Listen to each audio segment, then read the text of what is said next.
Hey, what's up? It's Mark, and I want to walk you through a case that is the exact thing I've been talking about all week. So, a guy comes to me, he's about 40 years old. He's struggling with IBS. He's got problems with his bowel movements. He's bloated some days, he's constipated other days. He's got loose stools some days when he does pass stool. He's got anxiety, and his way to kind of combat this issue is limit his diet to the point where he's got, 10 different things cut out of his routine. And some days he feels better if he just doesn't eat it all, right? So he comes to me, he's at a breaking point, right? He's mentally exhausted, he's physically exhausted, he's having trouble with his mood, he's having trouble with his sleep, he's having trouble concentrating and focusing in the day. He's all over the map, right? So what do we do? What do you do with a case like that? Well, first and foremost is important to identify what's the problem. So we had a couple of hunches as to what was going on as we talked to him in a bit more detail. But in this case, I was conflicted with what maybe one of three issues were happening with him. Number one, maybe he had a bacterial overgrowth. Number two, he had done some traveling to tropical destinations. I didn't know if he had some kind of parasites or worms.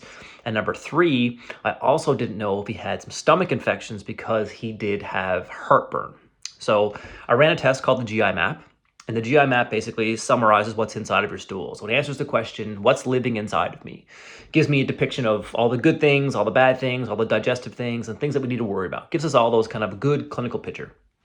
So it turns out this guy had a whole bunch of bacteria that are known to be in your intestine. There was just way too much of them. So way too many bacteria inside of his system.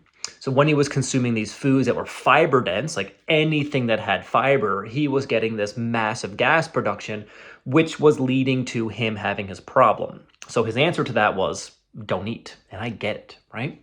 So he couldn't make heads or tails out of what to eat. So he was just extremely frustrated, and the list goes on to his symptoms, right?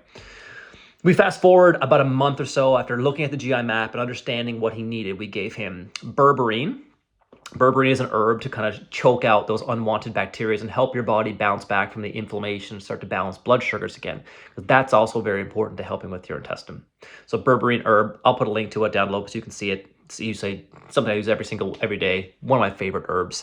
We use berberine with him. We use a digestive enzyme with him because what we wanted to make sure that we do was we got his stomach and his digestive function to the point where he was breaking down all of his foods so that it didn't have to sit inside of his colon so that his bacteria could eat it. That was part of his problem. It wasn't moving quickly enough to kind of get to the point where the bacteria were eating so much of his fiber, they were creating so much gas and changing his whole digestive complaint. So we gave him a digestive enzyme to help chew through that like Pac-Man. Okay, that's what we did in month number one. And we placed him on a low bloating kind of diet. So that's the low FODMAP diet. And for him, we gave him basically the rules of the road. Eat from this list, don't eat from that list. Very, very simple. So he comes back in a month and his symptoms completely resolve. It's life-changing, like literally fist pump in the office. Awesome job. So happy to see you doing so well. Wow is the answer, right? So he comes back reporting his energy is great, his mood is great, he's not having outbursts emotionally anymore, he's not having poor irregular bowel movements, he's able to eat food, and all this happens in 4 weeks. This guy spent years struggling with, what the hell do I eat? And he comes back and in 1 month, he's basically symptom-free. So now my task shifts to, how do I not let this come back for this gentleman?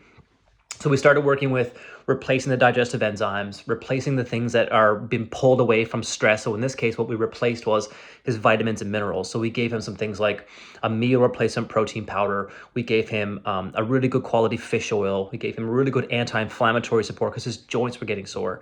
So we gave him those supports to kind of support him along his journey of feeling well. That's after month number 2. So he feels really, really good. Month number 2, can't believe the difference. Everybody comments. His brain is functioning well. His relationship with his kids is better. His relationship with his wife is better. He's got another job. Amazing support. Month number 3, we move into, again, making sure this doesn't come back. We start inoculating him with probiotics. So we start giving him probiotics, start giving him these different probiotic therapies to make sure that we're actually balancing that teeter-totter inside of his intestine. Month number 3 goes by, he feels wicked. Month number 4, we come back and we seal up the environment inside that body so he doesn't have those concerns. So basically what happens here, we start giving things like L-glutamine. We start giving things like licorice root. Start giving things like marshmallow root. Start giving things like zinc carnosine. All these wonderful supplements that actually help support the actual lining of the gut to not be so permeable so these things don't happen again. That's where he finds himself now. So he'll be on that journey of resealing for probably the next 6 to 8 weeks, just taking one single product every day in a smoothie.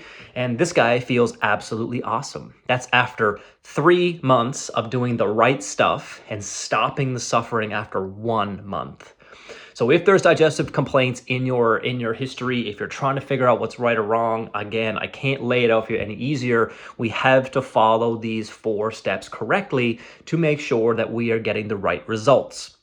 And first things first, you have to identify what is the problem, right? If you identify what the problem is, you're going to be on a much better path to finding the solution.